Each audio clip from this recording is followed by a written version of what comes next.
Towards the end of World War II, American B-29 high-altitude bombers struck into the heart of Japan. But what followed brought the Japanese a nightmare unequaled in history, one of the most horrendous firestorms ever.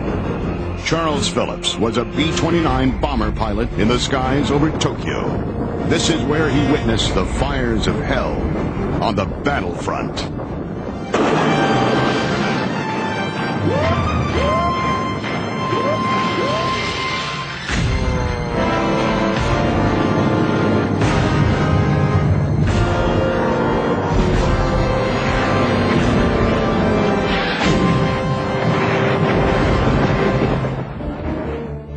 After 4 years of fighting the Japanese, Americans realized that the only way to get the enemy to submit would be by bombing their homeland.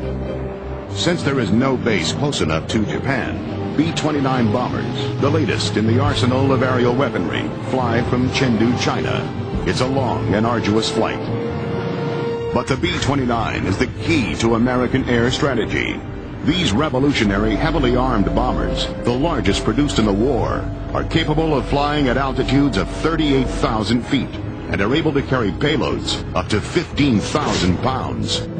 Finally, the Americans get a foothold in the Mariana Islands in 1944 and build air bases for long-range bombers. It's only 1,500 miles to Japan. It isn't a moment too soon for Charles Phillips, who pilots a B-29. The Chinese operation was a nightmare of logistics. Everything that was used by the B-29 from those remote bases near Chengdu, China, had to be airlifted over the Himalaya mountains, the tallest mountains in the world. So as soon as an airfield could be prepared on the island of Tinian, General LeMay ordered them to relocate from where they were and come on over to Tinian. On November 24th, the first wave of superfortresses takes off for Japan in a series of raids designed to bring the Japanese people to their knees. Meanwhile, back in the United States, more and more men are being rushed through training. Most of the men are impressed with the new bomber, but it's still highly classified, and they are restricted by tight security. For the pilots, though, the plane's enormous size presents its own problems. The B-29 would weigh 70 tons, 140,000 pounds, and you always hoped that every one of the engines would perform well, because the takeoff was the most critical part of the entire mission.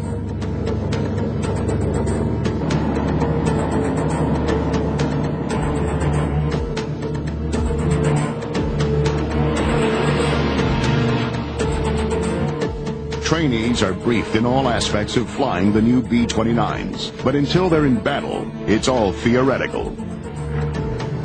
New planes are fitted and readied for flying to bases in Guam and the Marianas.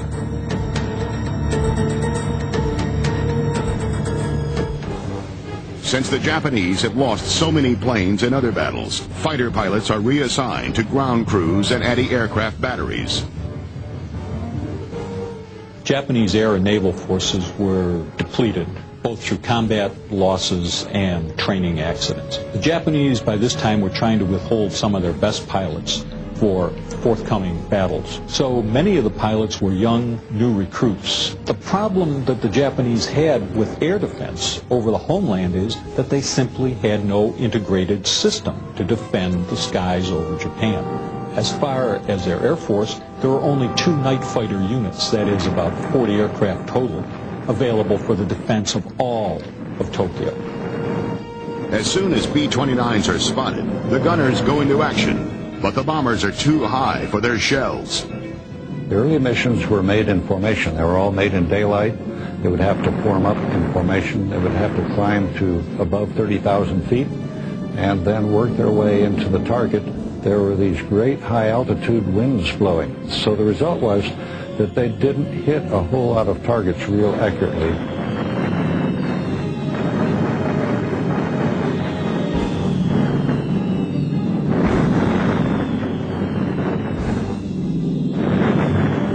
The B-29 was a formidable weapon, certainly against the average Japanese plane. I mean, they would find themselves outgunned and dwarfed by this behemoth.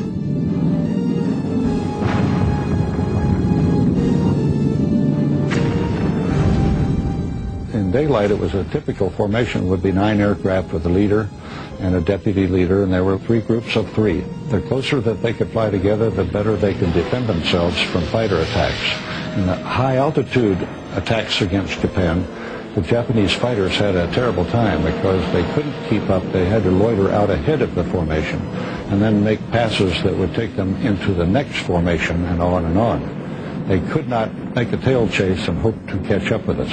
B-29 was just too fast for them. By the beginning of 1945, the B-29 raids are more accurate and are having a major effect on Japanese war production, adding to the threat of approaching American forces and the loss of important foreign bases.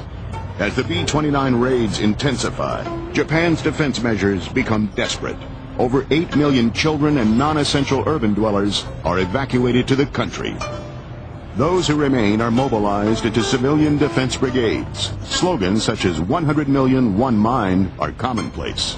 But the average Japanese, faced with destruction at home and defeat abroad, have begun to lose trust in the military leaders. Only for the Emperor do they reserve their wholehearted respect and devotion. He embodies the Yamato spirit, for which the Japanese will make any sacrifice, including life itself. The Japanese have an expression, shikata ganai, which means it's inevitable. It cannot be helped. By early 1945, many of the Japanese probably did look on the war as something that was shikata ganai. It was something that was happening to them and around them, but something that they were powerless to do anything about. The Japanese had seen the war take a steady toll on their quality of food, quality of clothing, and they had also seen their health care deteriorate. In other words, all of the things that people work for had steadily deteriorated throughout the course of the war.